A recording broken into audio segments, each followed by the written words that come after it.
أعوذ بالله من الشيطان الرجيم بسم الله الرحمن الرحيم اللهم صل على سيدنا محمد وعلى آل سيدنا محمد. Aya hiji santri begitu ngajina bagus, baca Quran hebat, jadilah ustad, jadilah kiai. Di pondok geus ngajar ngaji. Begitu balik ke imah, mulai hayang menguasai masjid. Masjid kunyana dipilih imam-imamna, termasuk nyana hayang jadi imam. Mulai rada kacau di masyarakat. Kedua, manehanana hayang menguasai kekiaian. Berarti rasa takabur aya. Datanglah nyana ka kiai kolot. Barang datang ke kiai kolot maca Fatihah maghrib kan geus kolot kan rero. Kunyana didengekeun baca Fatihahna teu bagus. Beres sholat maghrib nyana ngomong, Pak Kiai, udah sekarang gini aja, Pak Kiai udah nggak usah ngimamin, baca Fatihahnya nggak bagus, udah sadar aja dah. Iya, ya udah nggak bagus baca Fatihahnya, udah ntar besok saya aja yang jadi imam. Tak iya santri kakarak bisa ngaji doang. Isuk nyana ngomong kitu deui. 3 poe berturut-turut nyana ngomong kitu deui. Akhirna cakokolot diri dia goblok ieu budak ieu.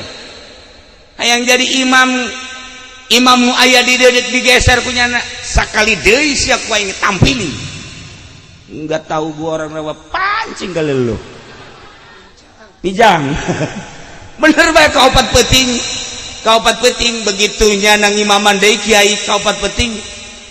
Kunyana dinasehatan deui kiai eta ku jawarai tampilingan. Kabur loh. Jangan ada di sini. Bukan begitu. Ini kiai tua ini udah enggak sah, pembacaannya enggak bagus. Sah enggak sah, ini urusan gua. Lu yang baru datang, mabur sono.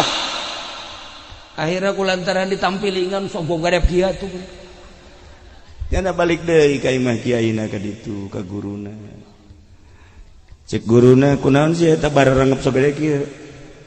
Tempeleng kiai katanya. Siapa yang tempeleng? Orang kampung. Atuh sia lamun ditampilingan ku urang kampung berarti teu beres hirup sia. Cicing deui di dia hirupna. Cicing di dia sia. Ulah balik 3 tahun deui. Waduh kiai mangkaning kula ieu pan geus bisa ngaji naon deui, ja alfiah bisa, johar maknun bisa, mantek bisa, ngaji fikih bisa, fatuminah geus bisa. 3 tahun sia cicing lah di dieu. Ulah waka balik. Ulah waka berarti aya kekurangan di diri sia. Akhirnya ngaladen ka guruna. Nah, kuari mah lain ngaji fikih, lain ngaji alat. Jadi ku guruna titah macul. Beres macul sasawah gali empang. Tas gali empang nyana kieu we guru nyiksa aing ceknya sia. Aduh. Aing disiksa ku guru. Barang keur ngeujeuna ngomong gitu tak keur disiksa ku guru deui tampili goblok sia. Emang aing nyiksa sia tolol sia. Nyahueun tah bahwa nyanda teh boga pikiran disiksa ku guruna nyahueun. Nah, nyana kieu salat maghrib Sholli fardal maghribi salasa rakaat. Allahu akbar. Bismillahirrahmanirrahim. Aduh, dalam hatina. Waduh aing. Lamun di dieu bae aing ya atuh 3 tahun kebal keneh. Aing moal ka kawin berarti. Mangani aing geus sayang kawin. Guruna nampilingan di ditu kok. Goblok sia. Salat kos kitu. Siapa paingan di lembur disiksa. Sia yang jadi imam ugus ya salat ya yang kawin goblok sia.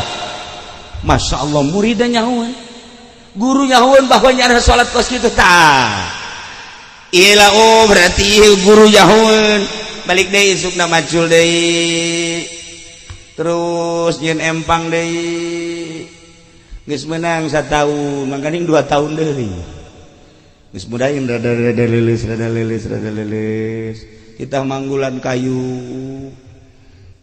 kebelah itu ketika di panggulan deh kiai blon sakjana ieu iya kayu tita dibawa ka ditu itu dibawa deh ka dieu boga pikiran kiai blon tampil deh ku kiai jager bae sia ka aing nyebut bolon nah iyalah kakarak sadar jana masyaallah ieu kiai nyahoan bae sakjana ieu ka hate aing sakakaler nyaho ka kidul nyaho nah inget ke Syekh Nawawi boga minantu ngaranna Najihun begitu lempang Syekh Nawawi Tanara begitu lempang tuh di kampung naon gara Syekh Nawawi Tanara kade ka mau di perjalanan ka aya pondok pesantren santrina loba Syekh Nawawi makan santrina ngan boga 11 12 saat eta ieu mah di dieu ieu aya 200 santri eta kan minantuna ngomong kieu di jero hate aing lamun di dieu mah ngaji meureun bisa ngaji santrina loba ditowel ku Syekh Nawawi lo boga pikiran di dinya bisa ngaji can puguh sia hate aing kanyahoan ieu kakara ge ngagerentes doang kanyahoan geus. Saya juga tahu Haji Asma artinya ada pengen ya. Pengen apa? Dan ntar berdua aja ngomongnya ya. Iya udah ketahuan lah, adalah. Tuh, kajahoan.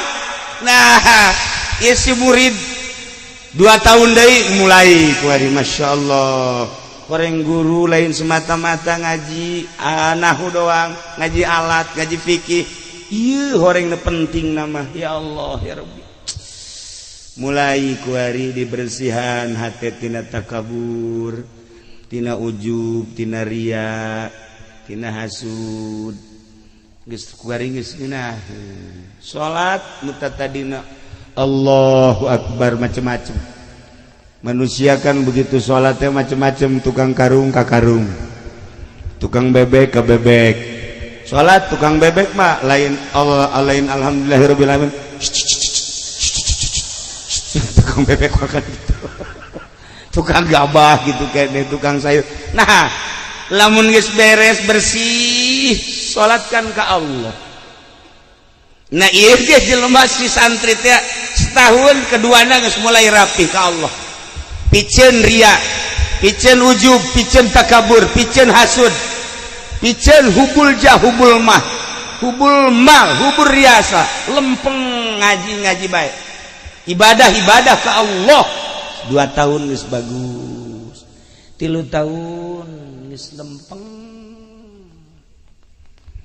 mantap begitu dek balik 3 tahun dipanggil ku guruna sia kuari beusi dek balik manten naon ka ditu magahan ngaji di lembur lah embung lah kiai dek di dieu bae kamari mah sia geus hayang di imah kuari mah pan hayang di dieu nikmat ibadah ka Allah orang ibadah ka Allah mah henteu kudu di Mekah henteu kudu di Madinah ja Allah nama eta keneh bagi jelema anu geus wauh jeung Allah di Mekah jeung di dieu akur di Mekah di Madinah jeung di dieu akur bae Allah na eta keneh ngaganjarna nu nitahna Allah nu ngaganjarna Allah mun wauh ka Allah akur Nah isi budak geus 3 tahun lantaran geus boga nikmat ibadah kuari titah balik ku guruna balik geus ka ditu insyaallah ayeuna moal aya nu nampili saurang ge moal aya nu nampili pamit nyana ka guruna ti guruna pamit langsung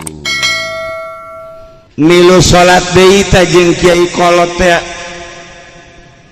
magrib milu salat babacaanana eta keneh kiai kolot tapi dihadapi ku hati nu ikhlas nikmat karasa sapoe 2 poe 3 poe ditanya ke kiai kolot ceng Aisyah di mana abdi urang dieu keneh ke siapa santren di mana beja di anu di kiai anu masya Allah ceng ulah ka mananya cengnya kunaon ke isuk mah aceng imaman ih ulah henteu abah ieu geus kurang pati sehat coba aceng imaman ke isuk mah ih henteu mak kiai bae kiai henteu aceng coba pangimamankeun ieu masjid akhirnya isuk mah tampil ngimaman begitu ngimaman nyana babacaanana biasa sakumaha keur ieu sapoe 2 poe 3 poe kapakelah ku masyarakat sanggeus kapake ku masyarakat ditanya ceng aya aceng geus kawin tah encan mus aya niatan kawin mah aya ngan lah tuh saha nu daekeun ka kula tuh keur ieu mah keur kakarak bisa ngaji doang perempuan mana gua wirid dah emangnya gua nggak tahu nih a'udzubillahi minasyaitonir rajim sunnah idz qala yusuf li abihi ya baheula mah kos kitu kuari mah teu nah kuari mah kan teu lamun geus wauh ka Allah mah kabeh kan ngeunaheun lamun geus wauh ka Allah mah lamun urang geus wauh ka Allah ya santri bobogohan jeung awewe tapi geus wauh ka Allah moal hariwang kula sok nyontohan teh aya hiji santri kabogohna santri deui begitu duduaan di pos kamling hujan ngadeukeutan kan rapet begitu ndek dicekel kula laki cekal besi aya nu neulekeun coba emak abah deuleuh heula besi hudang keneh ditipu lalaki udah tidur ya tenang dong di toilet kenapa besi aya RT RW hudang kena coba dideuleuh heula kabeh enggak ada pareuman lampu pareuman trek dempet begitu dek dipeluk Allah geus neuleukeun. Wih iya ya. Masya Allah. Tah, lamun nyaho ka Allah makan geunah. Izin ka Allah. Allah meneuleukeun bae urang duaan ki Allah neuleukeun. Ya Allah. Coba lamun teu ka Allah gitu dicekel guys. Belah sini no. Megangnya jangan yang itu, yang mana? Yang empuk-empuk dah. Eta kan teu jauh ka Allah. Ya, lamun nyaho ka Allah moal. Asa dideuleukeun ku Allah, moal hariwang. Urang boga keyakinan Allah neuleukeun, moal hariwang kajeun ka kamana? Kajeun ku kumaha ge? Nah, ieu aya tawaran kawin ku kiai, daeklah kawin, sanggeus kawin kakarak berpikirnya na masya Allah. Horeng ilmu teh lain sakadar ilmu nahu, ilmu alat, ilmu fikih, tetapi nu paling penting cicing di imah adalah ilmu batin. Ilmu jang ibadah ka Gusti Allah Subhanahu wa taala. Nu paling hese ya, nu paling hese lain nungtun jelema tina teu bisa maca Quran jadi bisa masih kecil. Menuntun santri dari tidak tahu baca kitab jadi bisa kecil. Tadina tuh bisa maca Fathul Muin dituntun ku kiai jadi bisa letik. tata dinas teu bisa maca tafsir lantaran dituntun ku kiai jadi bisa belum apa-apa. Nu paling hese teh nungtun santri, nungtun masyarakat, nungtun umat tina henteu nyaho ka Allah jadi nyaho, tina nu henteu ikhlas jadi ikhlas, tah nungtun eta nu hese. Ku ayeuna sakitu ibu-ibu, bapak-bapak, para hadirin jamaah kaum muslimin wal muslimat rahimakumullah. Satu, hiji perhatikeun urang hirup di alam dunia sing nyaho jalan. Sing hade jang balik urang nomor kedua, teangan panutan kiaina nu bener-bener ikhlas. Nungtun urang tina teu nyaho ka Allah jadi nyaho. Nungtun urang tina teu bisa ibadah jadi bisa, nungtun urang tina teu ikhlas jadi ikhlas. Mantap. Tingali tanutanana lamun masih keneh nukerkeun hukum jeung dunia, nukerkeun agama jeung dunia, ulah harap bahwa agama bakal luhur. Hiji di lembur urang, di daerah urang, di negara urang, bahkan di dunia, lamun masih kena tuker jeung dunia moal maju. Sakitu ala kadar malam ieu urang kukumpulan jang nyaho jalan eueuh deui hiji-hijina pondok pesantren jeung majelis taklim. Isuk pageto awas terakhir urang di jero rahim kaluar ke alam dunia pepeta neangan jalan kaluar roh urang balik deui cabut set lamun kuarina nyaho ka Allah roh urang bakal babalik ka Allah. Lamun kuari teu wauh ka Allah roh urang moal wauh jeung Allah. Maka roh masa geusna kaluar aya tempatna, awak urang mah dibawa ka leuweung.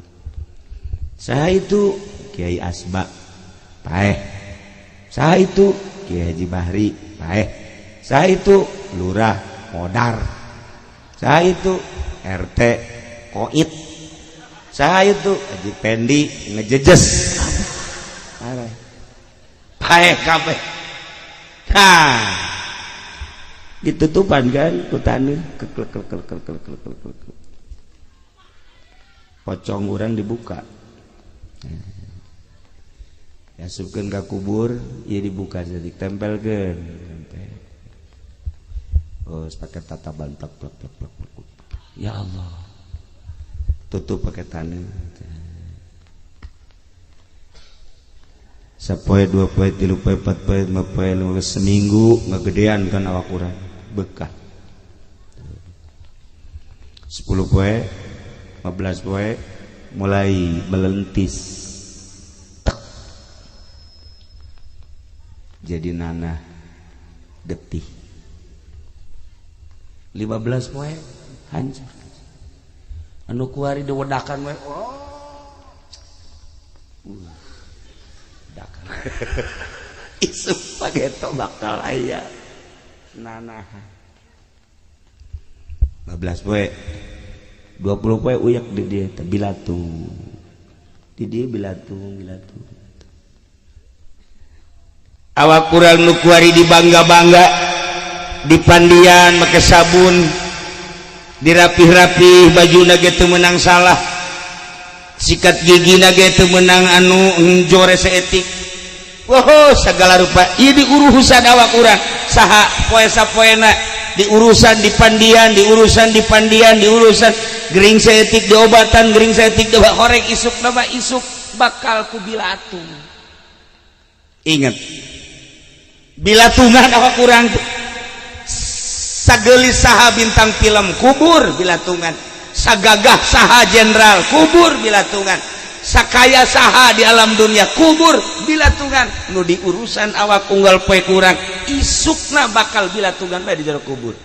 Nu aman roh urang cabut wauh tatadina keur di dunia na ngaji ka kiai nyaho ka Allah nyaho ka Kangjeng Rasulullah balik ka Allah aman. Awak mah di jero kubur beah ku bilatu. Tapi roh urang mah senang-senang. Nu bahaya urang ngurusan awak doang, roh urang teu wauheun jeung Allah. Kafir misalnya, munafik misalnya, musyrik misalnya. Atuh ieu roh urang kaluar teh teu wau jeung Allah. Nya disiksa, nya awak acak-acak. Nah, jang introspeksi salila hirup urang di alam dunia sing hade. Urang bakal balik, awak urang di urusan unggal poe, tapi lamun rohna teh di urusan cilaka 12. Nu paling hebat rohna diurus, awakna diurus. Awakna diurus, jang salat, jang ibadah. Rohna diurus sampai talar Quran, sampai unggal penting zikir. Maut set kubur, awakna di jero kuburan lamun awak kurang talar Quran moal wanin bilatung. Ulah talar Quran Yasin deh, urang talar Yasin. Tapi talarnya beneran. Kubur. Surat Tabarok talar urang, Waqiah talar urang, kubur. Gali deui moal daekeun bilatung. Kamari kula katapuan anu di Cengkareng teh kadireres anu pernah kuburanana digali karena pelebaran jalan masih beleger. Anakna kan kamari silaturahim ke Cilongok. Kukula ditanya, itu bapak suka apa itu ya di wiridnya dulu? Cuman ngajar ngejah doang. Alif jabar a, beja berba aba, beja berta, beja berba, ta jabar bata, mim jabar mata, jabar mata, sin sia, jabar sia, mata sia. Ngajar kos gitu doang. Cuman nyana lamun deuk sasare be maca Yasin, maca Tabarok, maca Waqiah. Tas sakitu doang. Maut, kubur 20 tahun dikubur, pelebaran jalan digali belegar kan.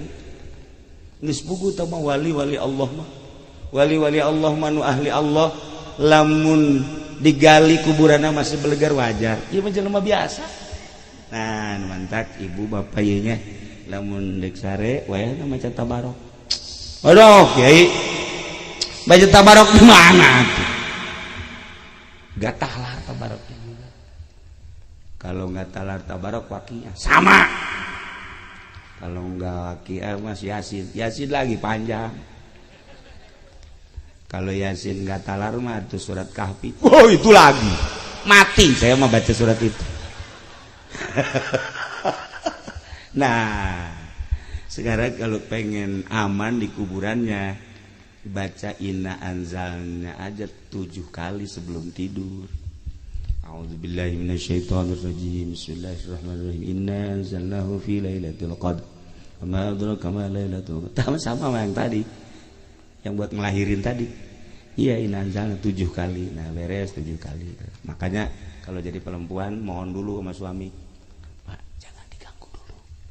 Ngapain? Saya baca inna anzalnya dulu. Ya, 7 kali. Antar aja. Udah ngebet nih. 7 kali mohon sama suami, jangan ganggu saya. 7 kali. Aduh, Kiai kata ija anjalnya mah masih kebanyakan 7 kalimat. Emang lu mah blow on kali, nggak mau bacaan. Kulhu aja 3 kali, palak sekali, nas sekali, Fatihah sekali. Cuman caranya begini. Bismillahirrahmanirrahim. Qul huwallahu ahad, Allahu samad, lam yalid walam yulad. 3 kali. Yuk.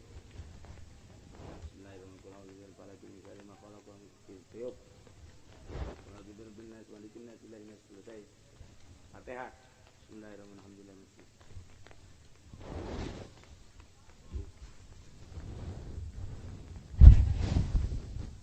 Saya Bapak Mandi.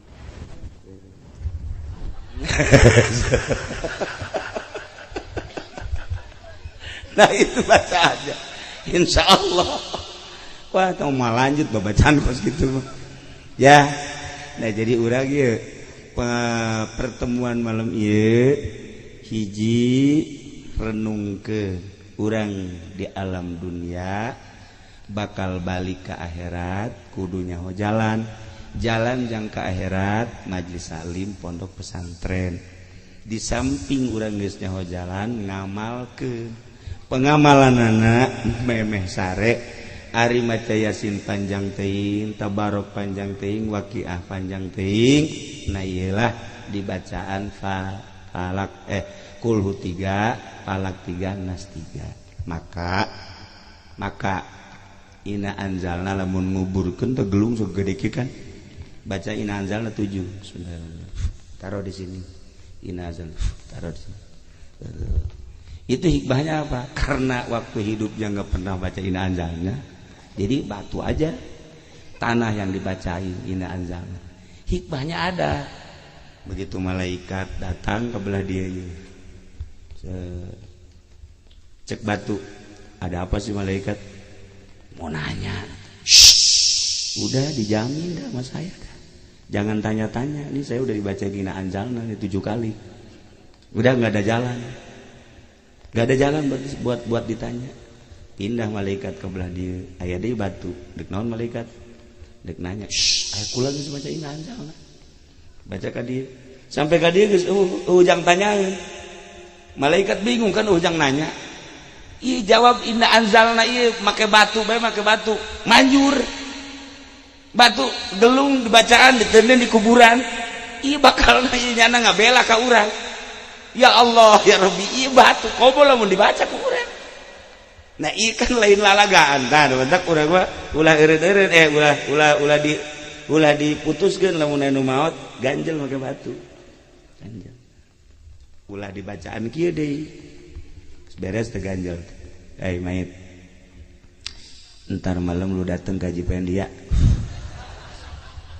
dijamin datang lamun teu percaya buktikeun mun isuk anu paeh misalnya atau irhabe minggu hareup ya nu ngubur ya sukuna di datang syair ka Haji Asba ya wah datang kucluk je ada apa lu siapa ini yang tadi saya dikubur ini ngapain ke sini ya mau ngajak Pak Kiai ya tuh masing-masing aja nah ya pada jamaah kaum muslimin wal muslimat rahimakumullah nah iyalah malam ieu sakaligus jang bahan renungan urang hirup di alam dunia bakal balik ke akhirat amun ngurusan awak doang awak bakal dikubur tetapi lamun diurus roh urang bakal balik ke Allah tempat jang memikirkan tentang Allah dimulayan di pondok pesantren siap pondok pesantren di dia untuk mempelajari mimiti amil jurumia sampai sapina insyaallah eta ge si ahli lamun bisa lamun teu bisa atuh si alina bakekeng kurang insyaallah ya gitulah para jamaah kaum muslimin wal muslimat rahimakumullah urang ngadoa ka Gusti Allah mudah-mudahan pondok pesantren ieu dibere panjang dibere berkah alina jeung pamajikanna dibere sabar Kyai Haji Asbana dibere tawakal jeung sabar urang dieuna ge mudah-mudahan dibere tawakal jeung sabar akhirna urang kabehan mudah-mudahan husnul khotimah. Bismillahirrahmanirrahim. Wa ma jabara ila zalika lamma majina lama rataka insun sadawa inna qawda fi hadhihi dunya daniyah daga nina kuda depan yang tababat insun sadawa ing dalam ikilah dunia kang hina al kharbati kang rusak wala li ajil ukli syurbi lan ora kena arah-arah mangan lan ngombe walinaqna bil muhimmatin nafsaniyah al khabithah lan repon yang tangalap cukup insun sadaya kalawan sakehe sejaan kang bangsa nafsu tur kang hina kang jember syi'r ay hada syi'run di lugatil farsi khayzadun lamasat syawazimi kudsi izanaka manihun darinun tirahun jabahrun nasyad amadimun. Bahasa Persia. Orang diajak bahasa Persia. Utawi sikap atau perilaku lamasat kang malawani ya khaizat syawazmi sifat kasucian kursi tegese sifat kasucian Allah kang dadi bebendu Allah iku manihun mangan dari nun lan ngombe tirahun lan bersenggama jabahrun tur poya-poya nasyatun lan senang-senang amadimun lan buang hajat.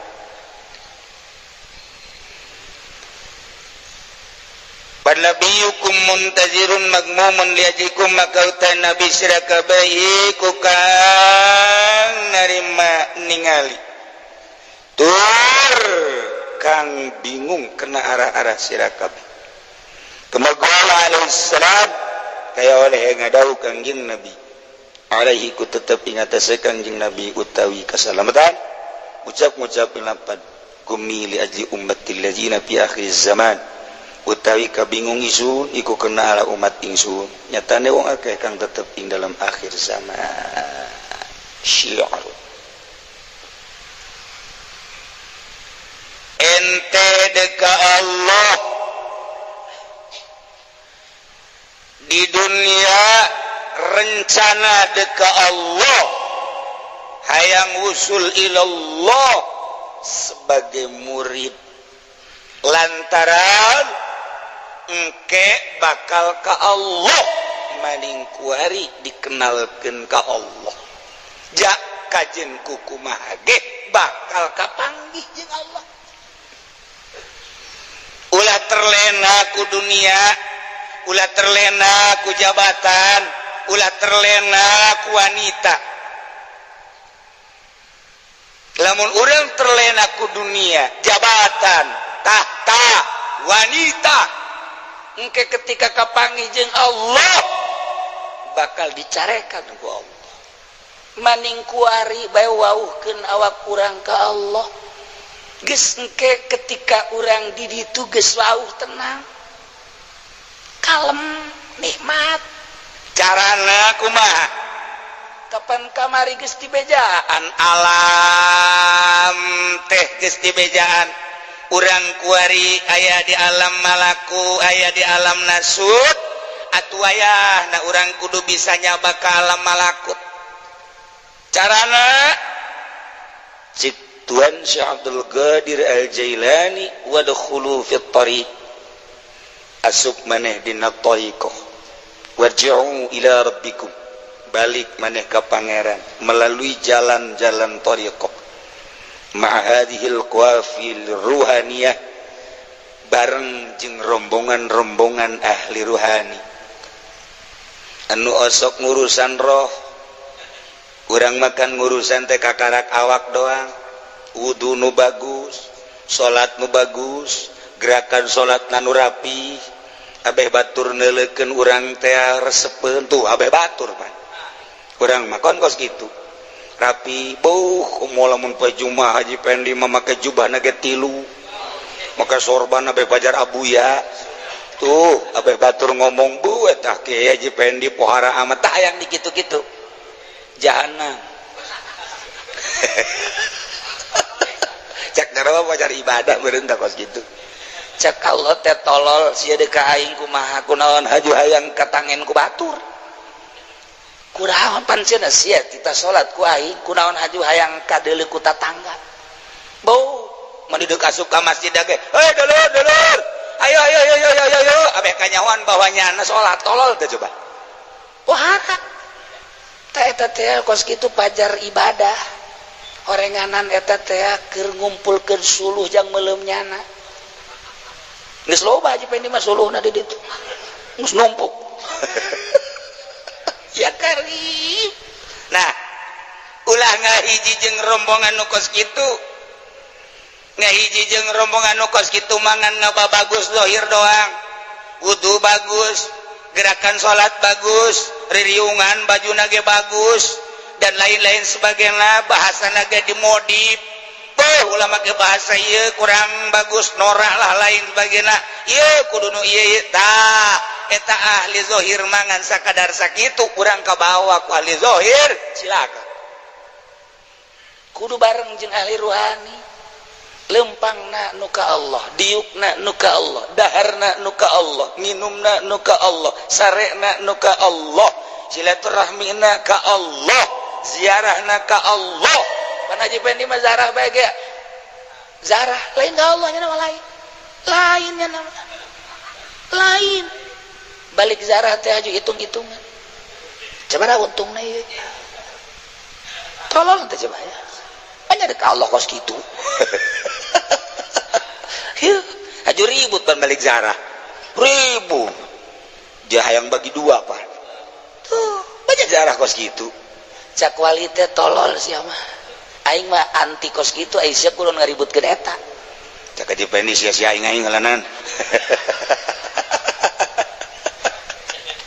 aduh Gusti Allah tidak bisa-bisa lu mantak hese dituturkeun lagi ahli zahir mah kabet bae dituturkeunna kabet lantaran kajenting diajak ka Allah ujung-ujungna dunia ahli zahir mah kitu bae dulur yuk urang zikiran tiap malam Jumat kadengena ngeunaheun kan ngeunaheun kadengena sakali dua kali tilu kali urang ngeunaheun lamun aya konsumsi mulai tah cak haji Firdaus sial yuk bu urang lamun ngawudu unggal malam Jumat henteu kudu kabehan nu boga bae yuk urang ngawudu kabeh ngeunaheun urang zahiron wa batinan babo mantep jasa kadengena ngeunaheun kabelah dituna urang ngawudu mah geus biasa wayahna bae make berkat tuh kan tolol teh kan jadi berat masa si ibadah kos kitu tungtungna kan berat lah aing mah embel-embel kos kituan lain embung sedekah teh asana ku kabet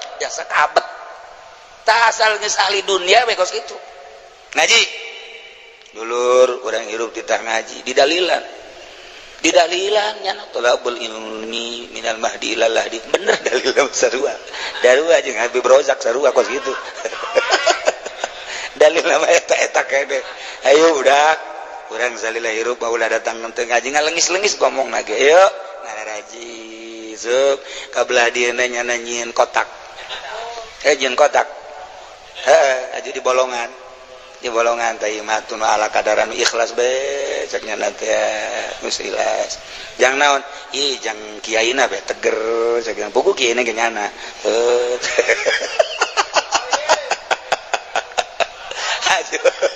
aju pan anu boga anu ka isuk sugi ai mere gede tan hok ai mere leutik pan korep isi lah tung ngaji di luar dulu ngaji di luar tanu sugi teh kunaon tah ngaji di jero lah kararabat teh mah segala torombol naon kos kitu aja kebelah ditu teh ngaji ulah disalahkeun Haji Firdaus tolol cenah mah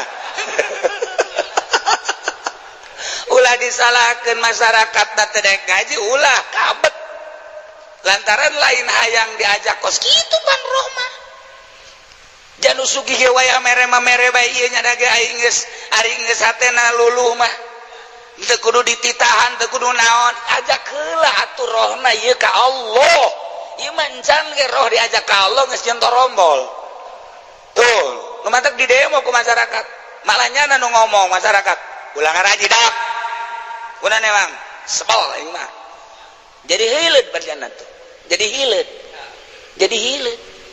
nah peuting ge hileud dan urang bunga dahar ayo jadi hileud ulah disalahkeun masyarakat tak bongan kiaina di jero hatena hayang dibere diajak ka dunia teh terus bae roh makan bungan janu sugih pejabat anu boga nilai jalain teh hayangeun ngaji teh hayangeun jawara hayangeun roh mah ngajakan ngajingan embung diajak kikituan kabet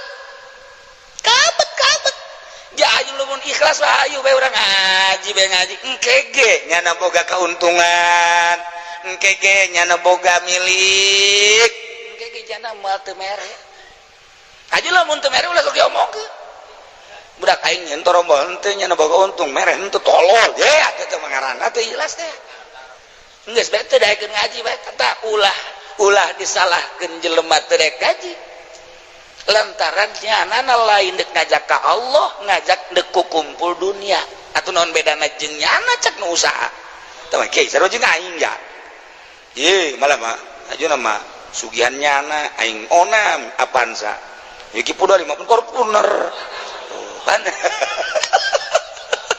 salah bae tungtung nama tuh kan nah ieu masalah dek boga Mercy, dek boga baby band, dek boga Lexus, dek boga kapal udara, dek mau boga helipad, dek boga pet-petan. Itu urusannya anak. Tapi lamun hatena diajak ke Allah, mah jadi masalah moal teh mah.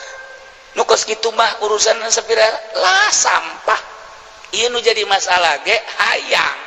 Nah, wadkhulu fit thariq warji'u ila rabbikum ma'a hadhil qabil.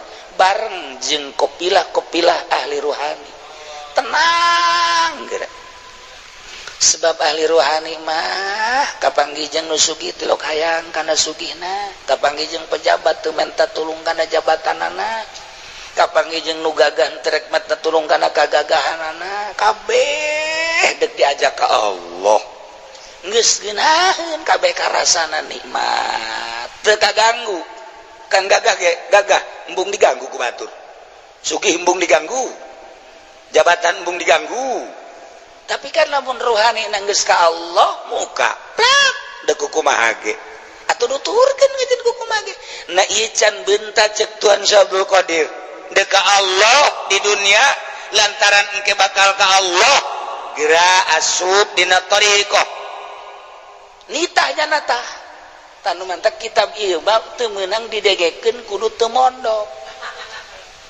pajar ditah kakabehan aju arasuk torekat kabehan aju teu dagang zikir bae anak pemajikan karuru pan ai anak pemajikan mah teu norekat atuh ai anak kudu dibere dahan enjeun norekat mah salakina aju salakina norekat ai prak teu dagang ai pemajikan ilu torek norekat teu pan kuru keundang-dang pan salah tah atuh nu norekat mah salakina los dek norekat mah sal bener nya norekat atuh aya dagang mah dagang tetep dagang ulah hayang geus aya norekat mah dagang jangan anak pemajikan tah neng kakak dagang kakana mah geus teu butuh kana dunia paling dahar doang kakak mah terus siapa sok aja seri heran neng kakak geus teu butuh ya tah ieu mah jangan neng tah modalna sakitu tah untungna sakitu kitu ya norekat mah tuh harus cekelah nah ieu kakak mah ngan syukur jeung keluarga kakak geus teu butuh sama sekali kakak mah tah eta bener norekat kakarak mantep kos kitu urang dagang jadi pemerintahan atuh masalah ya eta mah urusan nanti Allah asa ulah korupsi bae jangan urusan masyarakat mah gede ganjaranana kebeneran ya kakak kuari jadi camat atau jadi PNS gaji kakak sakitu sebulanna ya lantaran kakak geus eselon 8 emang aya nyaho teh gitu nyaho 8 ieu ku pada gede bote ngelehkeun presiden eselon 8 mah tuh nah ieu gaji nah kakak malah nek milu dahar bayarin tah gaji emang kunaon kakak mah keun norekat saya mah norekat ongkos tapi dagang dekat kawakunyana pemajikan menta teh dibere atuh mah nya norekat kos kitu teu kudu norekat tambah kos kitu mah norekat teh ka Allah tuh nya tuh masalah ente di pemerintahan norekat tapi ular resep dunia ente norekat tapi dagang tapi jangan anak pemajikan jangan syiar agama baik-baik ente norekat tani masalah tapi ente ulah yang hasil ajang ente jang siar agama Allah atuh masalah aja sahabat ge sarugi tuan Sina Abu Bakar Siddiq sugih pedagang anu haram kana neraka panjana mah Kanjeng Nabi geus ngajelaskeun sugih datang kamun perang 1000 onta ngemerdekakeun 1000 onta nu kumaha deui atuh tapi ka sorga nyana aya urang nya susahnya ka neraka teu kumaha atuh jasa rugi kabeh ge emang teu sugih gitu sugih atuh moal maju agama teu sugih mah sugih tapi jangan siar agama Allah tapi ulah aya tah tinggal dibandingkan we bisa henteu urang kos kitu bisa henteu urang ngawarung ke hasilna warungna bikeun ka pamajikan cek pamajikan bener kiai bener dan cek pamajikan nu ngadengekeun tah kakak tah salah kiai ngan teu kitu tolol datang ka imah ribut dia bakal lagi tuh cek kiai ge bikeunan ka pamajikan heuy cek urang teman nu norekat bego kan aing teh norekat itu atuh urang dibego-bego nyana tungguna metas ngaji ribut bae ngaji torekat ongkoh ribut ongkoh lu batak lain ajieun urang ieu mah ieu mah nu geus pasantrenna 15 tahun 20 tahun lain nu mondok nu pasantren nyana mah di aku bae pan nu mondok tah terus anu geus bener-bener ngamalkeun ilmu mantak kiai baheula mah narorekat asal jadi kiai aju sieup dunga lembur baheula mah pandai gelang serang terus Rangkas Bitung terus Bogor kabeh dah di zaman ke Syekh Nawawi di zaman Syekh Asnawi narorekat geus asal geus dikiaikeun bae anti dunia sieup kadeleuna minimal setengah anti lah minimal setengah anti lah deres setengah anti ge deres henteu pati kieu teuing lamun ngariung teu diberkatan teh ngerowong eta kan teh jalan teh bagus basa kiai ngerowong emang ngariung tapi berkatan eta mah jelema bloonnya cek jana mah teu make tanaga meureun urang ka ditu tuh nyanda maju ka batur pugunya anak aduh Gusti Allah hese lamun rohani teu diurus kitu bae kitu bae sapira jang kebutuhan beuteung sabenerna mah dia teu diberkatan ge dahar keneh naon eta nu mantak ngomong hawa nafsu sapira kabutuhan beuteung ja urang meuli ge bisa keneh urang di imah ge anu teu kadahar ambalaya tapi kunaon teh sok ngarowang eta nafsu teh di dinya teh ari geus diurus barohani urusan kos kitu mah urusan pibeteungeun anu ujung-ujungna mah pan pitaieun teh maka dinya lah sapira kos kitu atuh tuh kan ngeunaheun aya atuh cokot aya eueuh atuh menta kan ubah salah siapa dok disalah-salahkeun bae lah ai lain jeung ahli ruhani mah pasti riweuh hitung-hitunganna kitu bae jeung ahli ruhani aja lain jeung ahli ruhani mah hitung-hitungna kalkulator bae da ka mana ya ka pendopo sabareuh sih bakal di amplopana berapa beb amplop tuh seuri jangan jadi amplopan mana Habib mah tak ada riweuh tapi jeung ahli ruhani henteu selalu lillah nanaonna lillah mantak ngahiji heula geura urang jeung ahli ruhani bakal kabaca maca heula mantak norekat mah teu bisa wauh langsung menta teu bisa sadunia moal aya kudu bareng heula deuk dideuleuh aya sakada zikir sih dibere nek norekat teu bisa dideuleuh heula datang ka mana ilmiahna endeukna bebeneran apa henteu kakarak babarengan nyana kena maca heula ka guruna guru udah bener henteu sih norekatna ieu kana dunyana nyana resepeun keneh apa henteu ndek naon urang ngaguru ka ahli tarekat nu anu guru dar sepeun keneh kana dunya atuh mah jadi moal usul ilallah nah barengkeun awak urang jeung hadhil qawafilir ruhaniyah moal kebal fa'an qaribin yanqati'u tariq bakal datang ka Allah Masya Allah wala yujadur rafiq ila zalikal alam hese manggihanana babaturan anu urang deka alam eta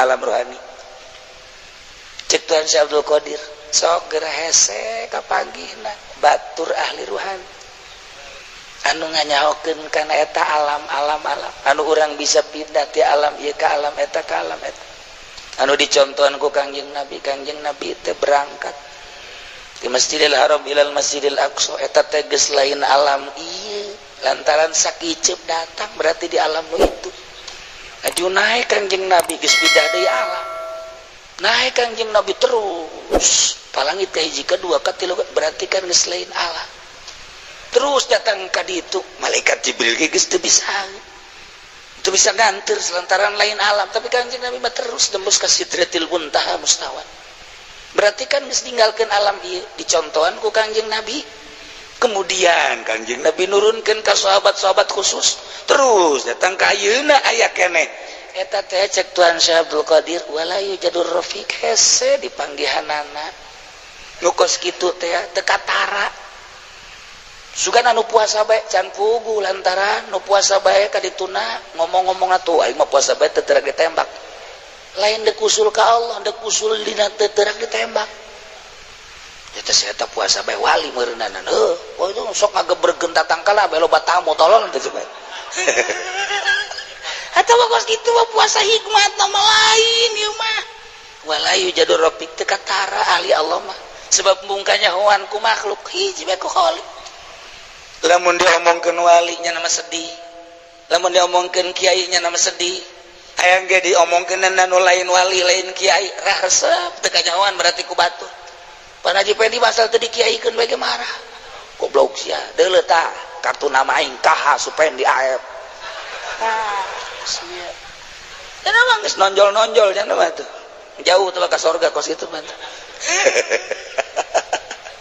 aduh masyaallah tah ieu wala yujadur rafiq ila dzalika alam ndeka eta alam ruhani horenganan hese urang hayang neangan di Pandegelang sapandegelang deuleuan mana anu kurang dek di guruan hese urang deuleu di Serang mana anu kurang dek di guruan hese sebab teu katebak di Tangerang nu kurang dek di guruan hese sebab teu katebak di Bogor nu kurang di mana atuh ieu urang hayang hese aju ku hesena kos kitu atuh eueuh aya aju lamun urang endek kumaha atuh emang nu kos kitu mah engke ge datang engke ge datang teu mah kos kitu mah janjana ge ditugaskeun ku Allah itah mere ka anu wanci mah urang bisa amil cak Allah bikeun amil kanu hayangan amil urang bisa jurumiyah bikeun jurumiyah kanu hayangan jurumiyah urang bisa alfiah bikeun alfiah kanu hayangan urang bisa fatul main bikeun baligu anni walau ayah eta kan terus ayo ente dibere torikoh bikeun kanu hayangan jicena kami hayang beneran sia daek sia lamun ulah ngawarung ulah dagang ulah tani gitu saya mah juji pan itu kumaha aja nak ditu berarti can boga kae kene ulah masih kene jih kene mah ulah mantak eueuh ti dituna norekat di yayasan eueuh ti dituna norekat di pemerintahan eueuh ti dituna norekat da kudu geus istiqlal wah masih di istiqlal tah kudu jorangan atuh masalah pandek usul heula ka Allah ke geus usul ka karak dititah bermasyarakat aya wayah-wayahna engkena dakwahna geus teu hayang nanaon teu hayang dibere teu hayang amplop hayang ge jerona doang teu hayang sial cek Haji Pendi tak gitu bae teu hayang bener berarti bener-bener ka Allah teu salah nyin pasantrenna ka Allah ceramahna ka Allah dagang ge salam ke mah dagang wali emang teu dagang atuh Imam Hanafi dagang Imam Hanafi mazhab atuh dagang jago dagangna kalkulasina jago sugi Imam Hanafi mah tapi dagang na wali kos kumaha dagang wali mah kieu kan nyana nyerahkeun tah ka babaturanana kemudian dibere cara ieu tah nya sing hade dagangna kan dagang pakaian ieu harga sekian tah ieu wayahna nu ieu pisahkeun lantaran ieu mah aya cacat muhun berangkat ke Mesir di Baghdad dagang begitu datang ke Mesir eta teh pohoan didagangkeun teh langsung bae kabeh dijual eta anu dititip teh anu aya kacacadan henteu dipisahkeun langsung dijual mahal balik ke Baghdad bebeja ka Imam Hanafi cek Imam Hanafi ai duit nu ieu nu cacan mana hampura harita teh ya oh kukula dirut bae didagangkeun sakaligus mahal hargana oh cek Imam Hanafi ieu duit sedekahkeun kabeh ka fakir miskin tuh tayang lain kitu cek Imam Hanafi dagang kudu nu bener anu rejik teh rejik ya nama protes bae payah jasa wah itu beres si murid Masya Allah nah iya kan hese tapi ayah mendak zikir zaman almarhum kula teh di jero hate ya di jero hate teh hayang jasa ieu si ai wali figureun mana bari dahar tadi meja bari dahar katebakeun sia macana pikiran teh segala nyaho ka wali segala ulah sok hayang nyaho ka guruang kadang-kadang dahar bareng minum bareng leumpang bareng eta kos kitu jang katebak keneh bae orang abah teu katebak eta masyaallah sia mah segala mikiran kos kitu teu katebak kedepan urang hayang tah sok ngomong-ngomongkeun wali ngomongkeun guru thariqah mursyid aya di jero hate teh sebenarnya di mana teh si ayana mun aya negeri ka ditu kan eta kanyahoan pas dahar bareng sia mah segala mikiran kos kitu sagede teh atuh kos kitu teu gede pikiran kayak kadang-kadang dahar bareng minum bareng leumpang bareng kos kitu teu katebak sagede teh hayu bae heulanan ngaji be sing bener tapi kan penasaran tah urang hayang kayak ngomong di sia mah penasaran bae ulah dipikiran sagede kos kitu teh teh kanyahoan Masya Allah kos gitulah walayu jadu urang lamun neule abah ketepel ya abah atuh biasa bae we dahar-dahar gembul deui da katurutan ku aja pengen digembulna malah ngaleuwihan guru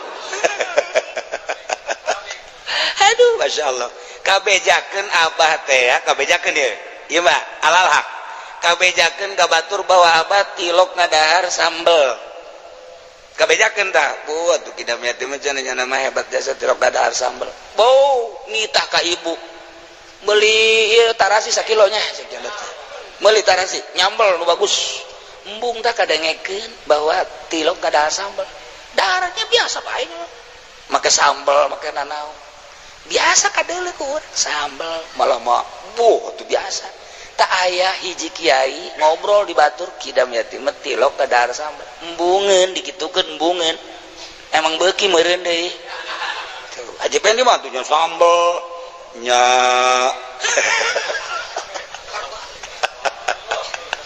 maksudna nutupan embung tadi gitu-gitu teh embung disebut-sebut embung aya nu di pantangan teh embung anu asli mah urang mah pan lamun kadenge yeuh buah ji pendi mah palingan hebat cenah mah nya puasa bae nya telok ngadahar sambel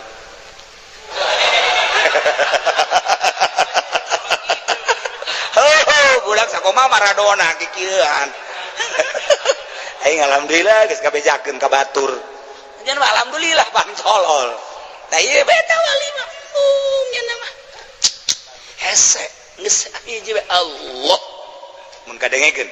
mun kadengekeun teh buah aja ini mah tuh emangnya nama getol jasa tahajud nanti bener cek ya padahal tilok hayang kabeja malah aku dikakorankeun cek kana naik wala yadur rafi ila zalikal alam ya cek Tuhan sewa majina lina kuda fi hadhihi dunya dania la qad wala li ajal ukli urang teh datang ka dieu ka dunia anu rusak anu hina anu bakal ditinggalkeun ku urang lain tita happy diuk di dunia lain tita diuk senang-senang wala li ajal ukli lain tita dahar doang ngan ngagedean podol doang nu untung mah lauk lele wasurbi lain tita nginum doang walinakna bil muhimmatin nafsani al khabisah lain ngan sakadar ngalap cukup kana kahayang bangsa nafsu anu rusak lain dedeleuan sakumaha watak dedeleuan hayang neuleu indah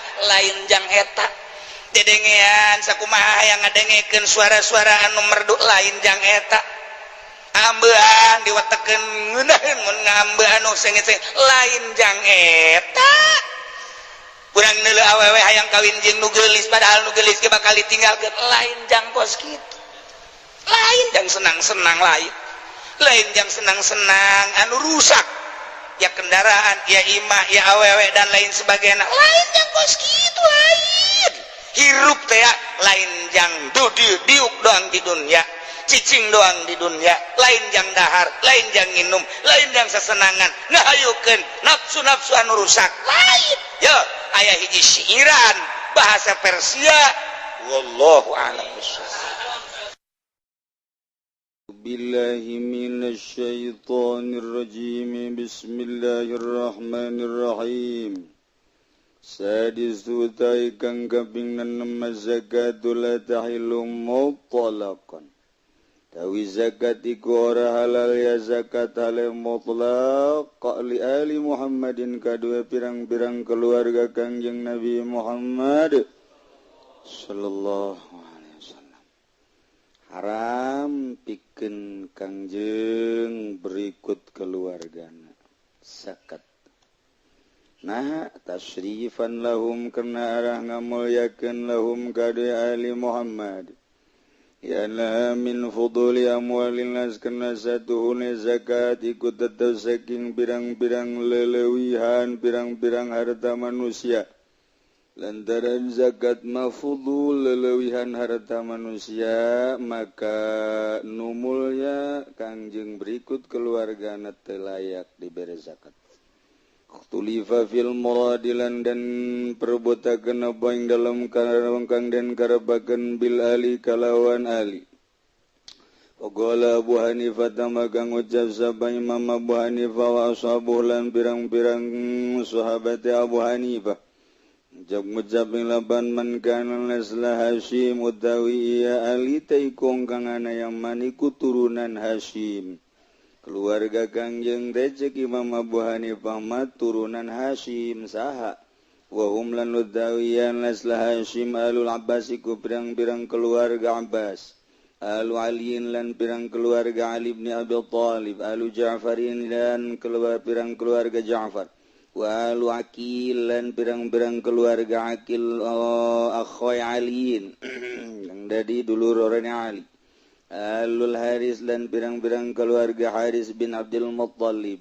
Jadi atu fala yadkhulu fihim Banu Lahbin maka orang manjing bihim ing dalam ali opo Banu Lahab. Iji teh waqala Malikul lan ngajazaba Imam Malik wa Ahmad lan Imam Ahmad. Malik jeung Imam Ahmad bin Hambal mangucap lapad alul Nabi.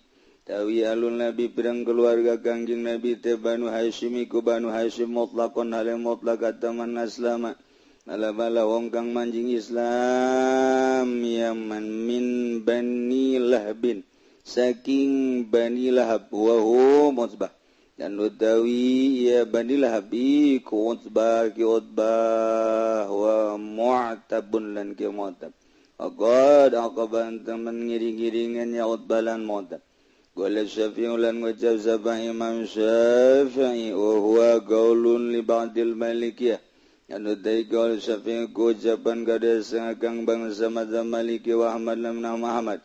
Ila annahum Banu Hashim maring satuhune ya ali taiku Bani Hashim wa Banul Muttalib urang ya. Urang mah ngahukuman alun Nabi te Banu Hashim jeung Banul Muttalib. Li'alal Nabi al-Karim Allahum karena satuhune Kangjeng Nabi kang mulya iku ngawehkeun ya Kangjeng Nabi ing Banu Hashim Banul Muttalib min sahmi dawil qurba saking dungduman dawil qurba walam yuti ahadan lan orang ngawehkeun ya Kangjeng Nabi ingkang suci min qabaili Quraisy saking birang-birang kabilah Quraisy fakana zalika maka ana bazalika mengkono yaitu badalam ma hurrimuhu minaz zakat iku gegentene barang kang den haramkeun ya Banu Hashim Banul Muttalib uing ma minaz zakat saking zakat Banu Hashim jeung Banul Muttalib di zaman Kangjeng ku Kangjeng teu dibere zakat dibere sote ku Kangjeng Nabi ieu tina zawil qurba. Ketika Kangjeng Nabi mere kazawil kurba jang karabat Banu Hashim jeung Muttalib. Tapi kabilah-kabilah Quraisy henteu dibere seluruh selain Bani Hashim jeung Bani Muttalib. Maka ialah gaganti daripada zakat. Zakat mah ulah cek Kangjeng Nabi tapi ieu mah bagian zawil kurba nu antak Bani Hasyim jeung Bani Muthalib ieulah nu manharumali zakat hurmatus shadaqatil fardhi wallahu a'lam bissawab.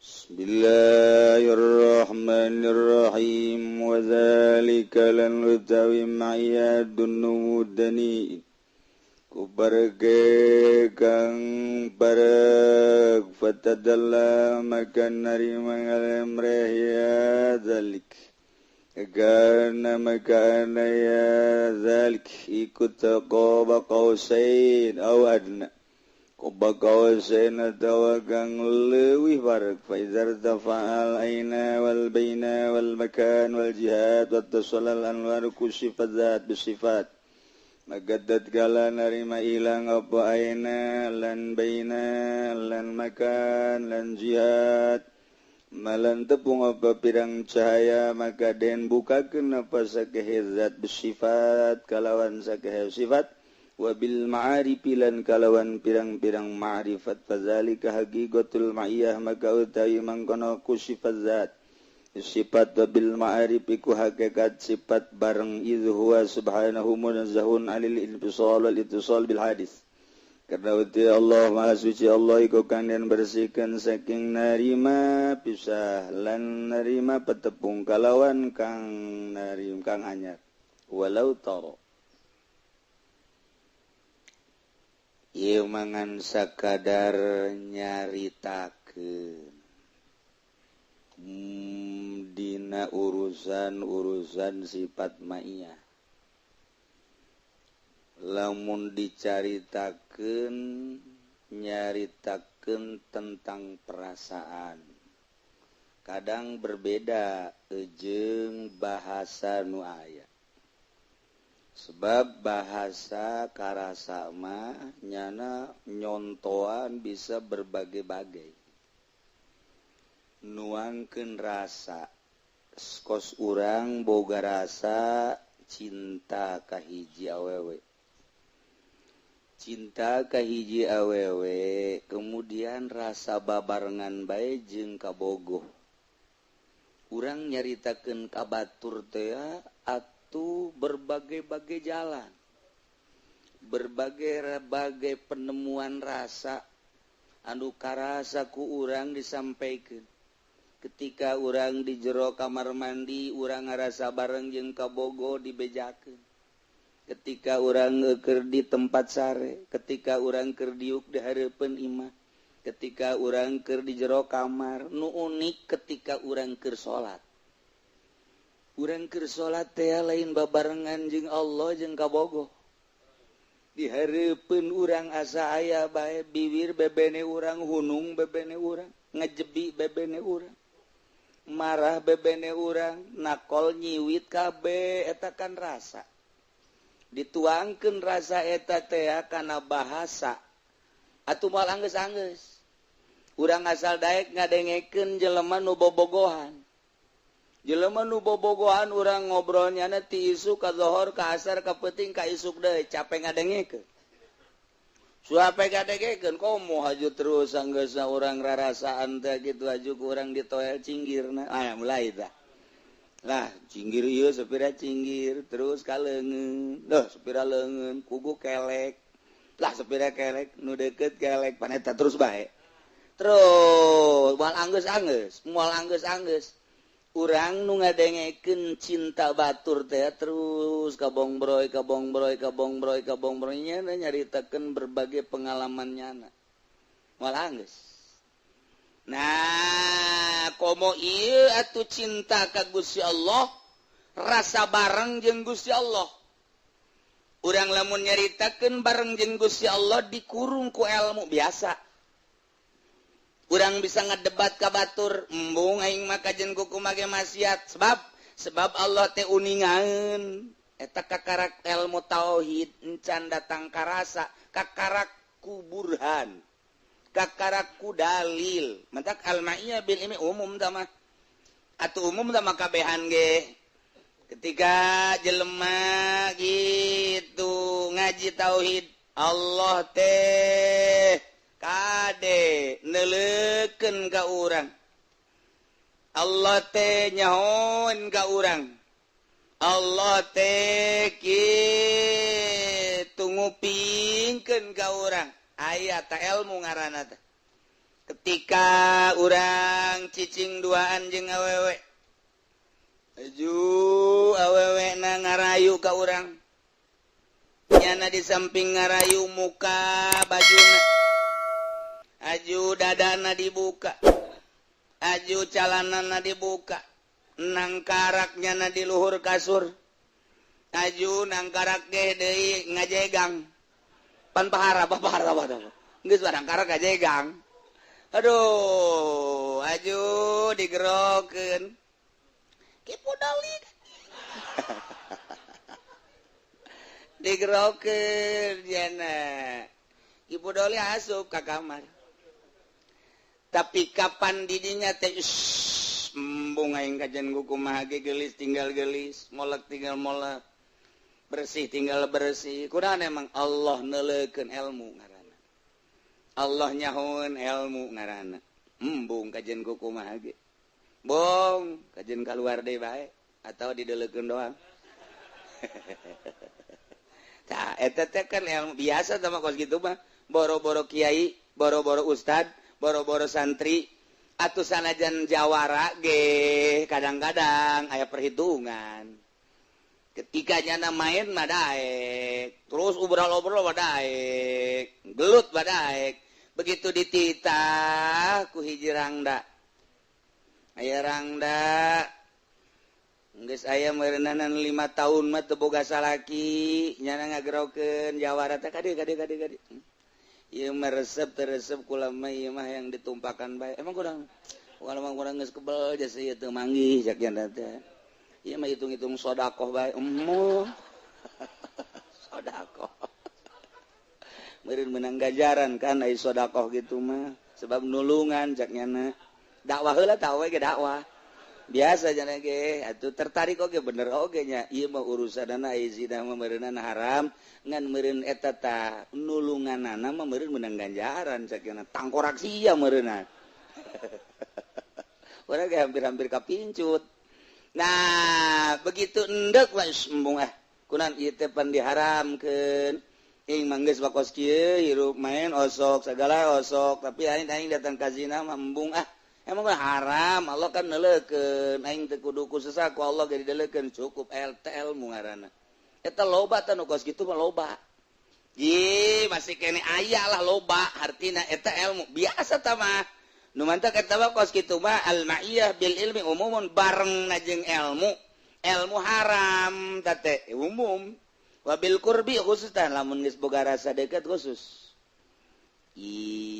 rasa deket balai deui hese nyarita kedah ada rasa deket sebab mun rasa deket mah ai rasa babarengan ku ilmu mah urang masih kene kurang adab tapi lamun geus boga rasa deket jeung Allah bakal boga adab sebab deket mah beda pan urang bogoh ka awewe dijauh urang bogoh mah bogoh bae tapi urang wani ngedeng wani itu sataranjang dan lain sebagainya tapi lamun urang deket jeung awewe baju ge dibenerkeun deui baju ge dibenerkeun deui kopeh miring ge dilempengkeun eta kan karena deket adab aya dek tumpang kaki ge dijauh tumpang kaki heheotan asa teu kadeuleu nyana mah asa neuleu tapi kan lantaran jauh biasa bae kurang adab tapi ketika dideketkeun banjing nyana adab lain lalagan komo besi salah bae besi haju teu bogoheun nu dimaksudna mah kitu tah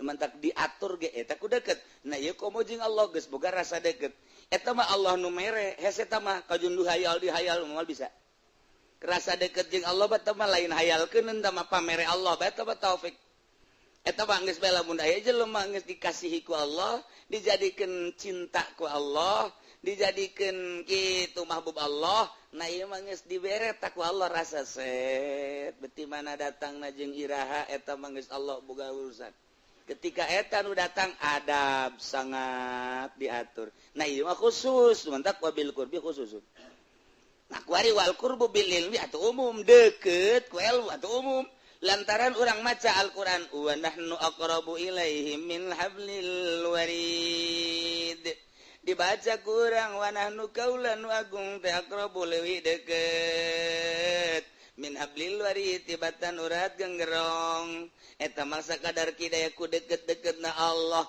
urang teh kuari boga rasa deket ku ilmu ih kade deket Allah teh ih kade deket Allah teh contoh deket urang lamun salat iyyaka na'budu wa iyyaka nasta'in bahasana ge ka Gusti wungkul eta kapan khitab ai khitab kapan deket tah urang ge lamun khitab ente deket aya anta deket sira deket kamu deket kamu teh di mana aya jelemana ieu ge iyyaka ka Gusti wungkul deket berarti mata kurang bahasa iyyaka deket eta teh make khitab tapi urangna boga rasa jauh berarti urang edan ai bahasa iyyaka tapi ngalayang ka mana-mana ye eta teh edan mukos kitu ngaran cukup ku iyyaka na'budu wa iyyaka nasta'in eta teh bahasa khitab ai bahasa khitab berarti kan urang keur carita khitab apa hareup-hareup ente tas di mana bae aya kan jelemana lamun eueuh mamun eueuh jelemana eueuh kuari jelemana di Cikupa urang ngomong di ente tas di mana bae kudu kagrogol kan itu udah ngomong ente tas di mana bae sih jelemana eueuh eta kan edan ieu aya ka jelema ai ente teh kapanggih-panggih tas di mana oh mantes diri itu akur tah hitop ngaranna ieu ge urang iya kana budu ka Gusti wungkul abi ibadah tapi urang ngalayang ka mana-mana cak Allah edan sia mantak ieu mah rombongan nu edan edan atuh urang wajib iya kada teu karasa aya da Allah deket da Allah nah tapi aya make naon ieu make ilmu wa nahnu aqrabu ilaihi min hablil warid umum mah tapi wa bi zuhuri tajalli khususun kulahirna tajalli mah khusus urang teh lamun dina nyaritakeun ihsan anta budallah ka annaka tarah ibadah ka Allah seakan anjeun neuleuh ka Allah wa ilam takun tarah mun anjeun teu bisa neuleuh ka annahu yarak seakan Allah neuleuh ka anjeun loba nu asa dideuleukeun ku Allah mah tapi urang neuleuh ka Allah mah hese ibadah tingkatan wa ilam takun tarahumun manyeh teu bisa deuleuh ka Allah annahu yarak Allah nu deuleuh ka urang Allah nu deuleuh ka urang mah loba tah mah dengan ilmu asa dideuleukeun ku Allah ku ilmuna tapi ketika urang deuleuh ka Gusti Allah eta mah penemuan hate dibere ku Gusti Allah ketika urang deket jasa tapakur ka Gusti Allah muraqabahlah ka Gusti Allah kemudian urang zikir ka Gusti Allah Allah na mere ka urang teu aya tah deket jasa jeung Allah belah mana asupna wallahu alam datang cecep ka jero hate geus lamun aya di jero hate teh Allah teh deket jasa eta lah nyaritakeun wa nahnu aqrabu teh eueuh urang lamun geus dibere ta rasa deket tajalli ngaranna ka Gusti Allah eta tadi tah bahasa wa nahnu aqrabu ilaihi asal jauh jasa eta teh jauh tau bahasa wa nahnu aqrabu ilaihi ieu mah lantaran keur karasa tah ieu boga rasa deket jeung Allah bahkan nyangkrung di jero hate engke kadang dicabut ke kadang aya kadang dicabut eta urusanan Allah teu bisa dihayal nah ketika zuhuri tajalli khusus wa zalika ieu mah iyah nu bi zuhuri tajalli dunu dani eta deketna ge deketna deui nu mantak fatadalla ieu mah fakana qaba qausain au adna seakan-akan dikinayahan persis okos busur antara okos panah di antara dua gondewa qausain teh urang lamun panah set panah gondewana tuh gondewa panah muka dieu ieu keur carita zahir tuh teh ieu gondewa ngaranna teh nu sok dicekelan plak gondewa teh ngaranna teh ieu panah ieu qoba ngaranna qoba kausain tak eta teh deket jasa ieu panah kadua gondewa tuh ieu gondewa tah ieu panah ka dieu deket atuh deket ku aja ngahiji ieu gondewa dua tuh ieu panahna set ngabahasakeun qoba kausain okos panah deket antara dua gondewa ieu mah carita bahasa lapan. Nah iya ndek kumaha teu deket lantaran aya di jero gondewa panah teh atuh lamun kurang ditarik cap nah Iyalah gondewah 2 kaos saen ieu kobak kaos saen. Nah eta teh ngabahasakeun anak urang deket da jeung Allah teh dudu danin lantaran tajalli. Okos kobak kaos saen ada atawa leuwih deket eta. Ieu mah kinayah nyaritakeun deketna urang ka Allah lantaran deket teh kurasa dikinayahan kumaha ieu kos gondewah aya dina 2 gondewah kos panah aya dina gondewah ngaranna kobak kaos saen. Ku deket-deket teh kaluar ieu panah tina kaos saen. Jadi gak hiji antara panah jeung kaos saen teh ada atau ka Allah leuwih deket eta lah. Eta kinayah makom kobak kaos saen. Au adna ketika Kangjeng Nabi Mi'raj aya jelema nu ayun-ayunan di handapeun aras ambuh. Di handapeun aras ya nama ayun-ayunan. Malaikat Jibril naros, "Ya Muhammad, Muhammad, ente nyaho ente eta saha nu ayun-ayun?" Heula. Lamun hayang nyaho eta adalah salah seorang umat anjeun urang Yaman. Saha? Ngaranna Uwais Kurni. Urang kampung Koron. Uwais Kurni mah nu aya dina Al-Qur'an teh nya nama istirahat ge da handapeun aras ayun-ayunan. Ai ente mah pan dipuri. Atau di Citra. Bari meuli jagong anu anting nu budak teh sugih kieu. Bukna beureum sabelah. Eta ayun-ayunan we istirahat. Maksiat urang mah. Umat Kangjeng ngaran Uwais Kurni aya di belahan Yaman istirahat na handapeun aras. Cek Kangjeng Nabi pohara amat. Amat anjeun eta. Manta Kangjeng Nabi amanat ka Sayyidina Umar jeung Sayyidina Ali. Umar Ali mun ka zamanan engke aya datang ka dieu ka Madinah saha? Hiji waliullah urang Yaman ngaranna Uwais Kurni. Geus mun kapanggih eta ka ente kadinya Umar Ali ulah menta nanaon menta doa panghampurakeun bae ka Gusti Allah lantaran mustajabud da'wat. Engke bakal. Cek Sina Umar cek Sina Ali, cirina kos kumaha? Engke manehanana ngagiring-giring embe. Jauh ti halayak rame embungeun kanyahoan bahwa manehna teh waliullah. Engke ke cirina kumaha bae cirina? Cirina engke ente sasalaman leungeunna leuleus. Idinya bakal aya tandaan eta bae gerageh tandana. Eta Sayyidina Umar asal aya nu ngangon embe di deuleuan. Asal aya nu ngangon embe di deuleuan. Unggal pengangon embe di deuleuan. Aya kabeneran rada lain deui. Bangona ngangon tapi teu melu kana embena. Embe mah embe nya namanya na kadang-kadang manehana nama teu ngiuhan salat. Kadang-kadang manehana nama diuk. Kadang-kadang lain deui bangun teu khusu ngangon embena ieu kajian kumaha ge. Begitu ditanya ngaran teu dek nembalan.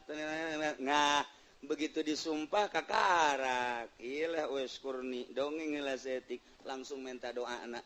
Minta hampurakeun bae ka Gusti Allah langsung ngadoa. Urang talang nyanda kanyahoan indit di Madinah embung kanyahoan nya. Urang mah pon kanyahoan hebat haju di dinya bae. Ngendong moek meuting. Urang mah di sampai tai wali walai dasar geus kajawan inditnya nama.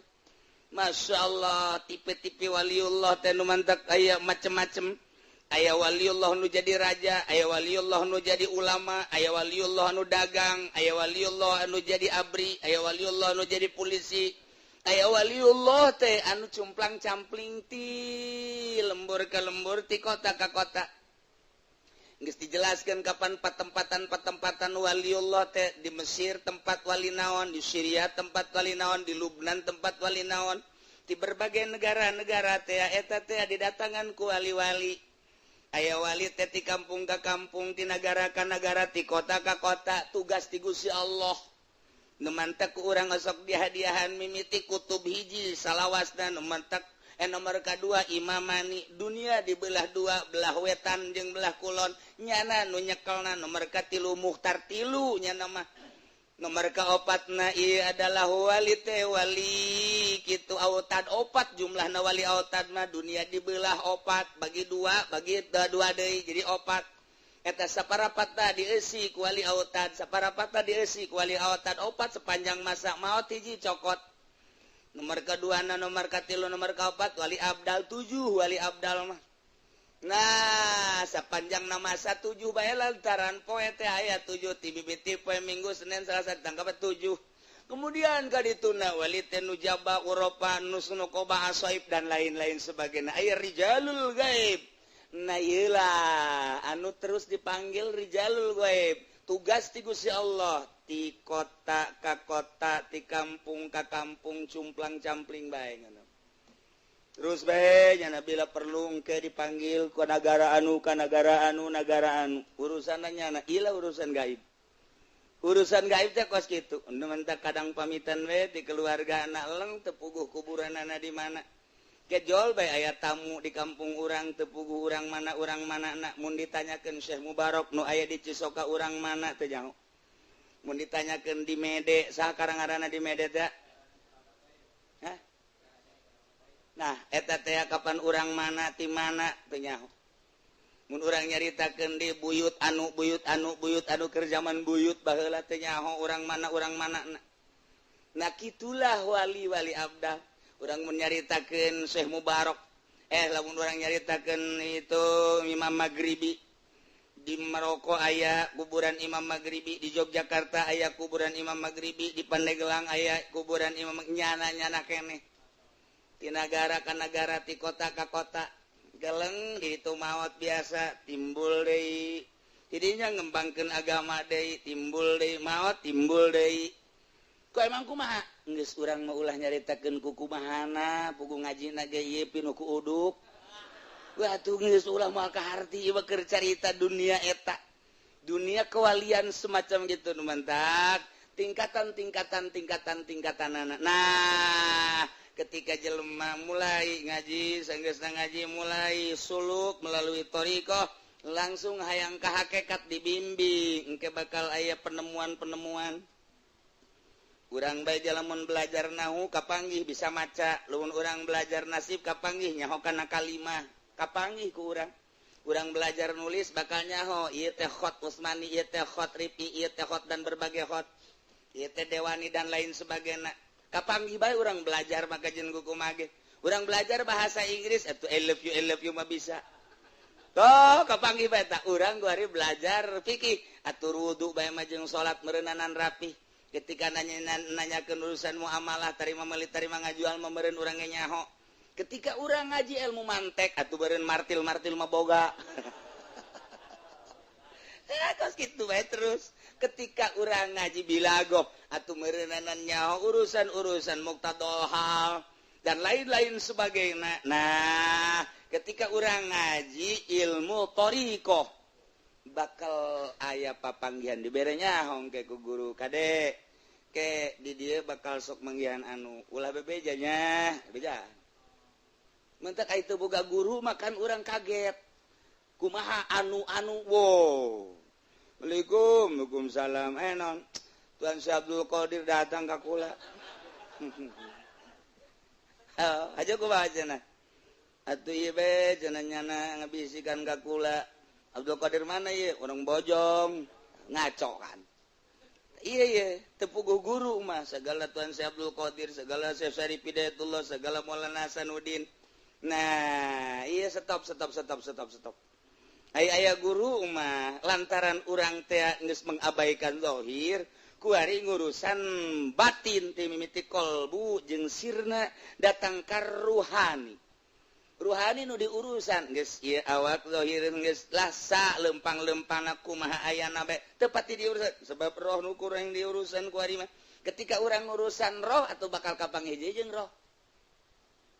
Urang kuari urusanana DPR kapanggih jeung DPR. Urang kuari jadi intel kapanggih jeung intel deui. Urang kuari urang jadi polisi kapanggih jeung baris polisi deui sebab aya kantorna. Urang jadi santri kapanggih jeung para santri deui sebab aya markasna. Nah, urang kuari ngurusan roh teh bakal kapanggih jeung urang. Toh, beuki luhur. Mulai mimiti roh kuntil anak.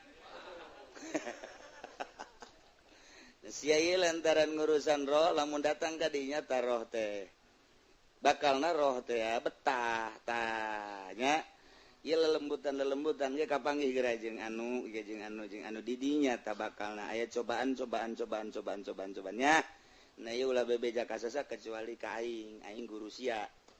Ayo satu menang bebeja kecuali ka guruna geus leuwih nyaho deui lantaran urut perjalanan guru impian ge nyahoeun lantaran urut perjalanan guru mentak murid datang ka dinya seri bae guru teh memeh ngomongnya geus carita sia keur penting ngimpinya ka pangejengan ji muhun aja sia anunya geus ulah loba omong teruskeun murid kaget kok bisa nyaho ka ngimpi pan ngimpi mah urusan anta mah urusan HS urusan sare rohani sebab guru geus aya di luhur nyana datang ka dinya kanyahoan mulai terus naik diarahkeun kieu nah engke mah kapan bentat teh bentan teu pegel teu tunduh lantaran geus diurus rohani urang nu mantak kuari tunduh bae rohanina teu diurus ngurusan awak asal seubeuh bae beuteung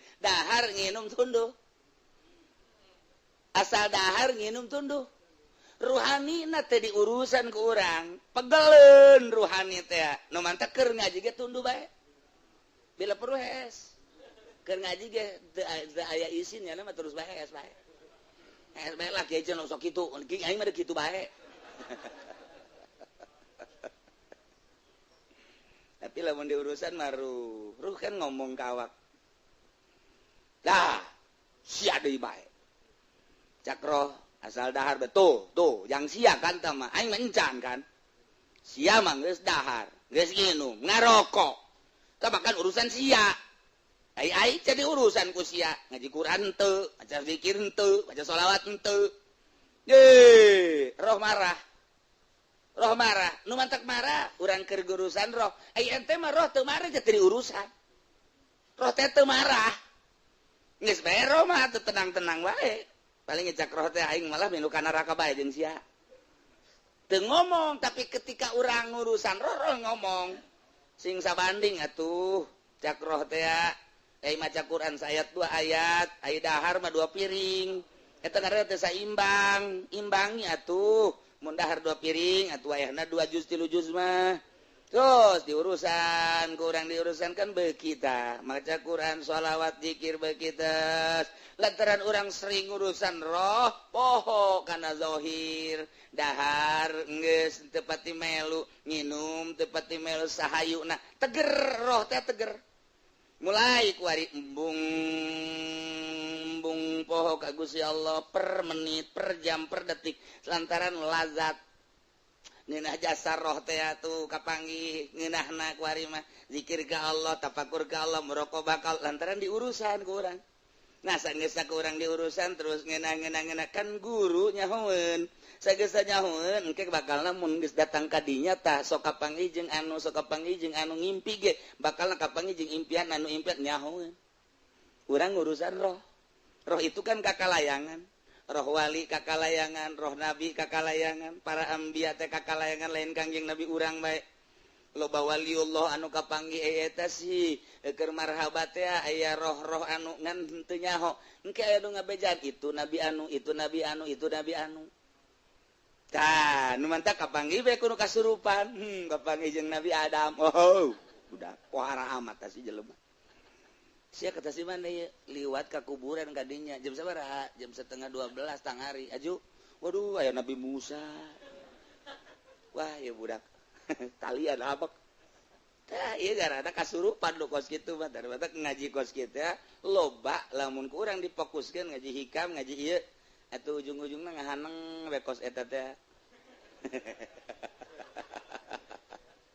nganeng aja roh ngalayang roh tuh kosong diurus ente tapi jangan narima karena wejangan ieu kosong sub iblis plek sia teh nya aing anu ngageugeuh Banten saha Hasanuddin urang mana Serang oh ieu nu aya di awak teh Hasanuddin Serang Maulana Hasanuddin apa Hasanuddin? Ulah loba ngomong siapa aing mah Hasanuddin bae. Mulai. Geus pencet teh di bakos ge mah. Pencetan hese di kaluargeunana.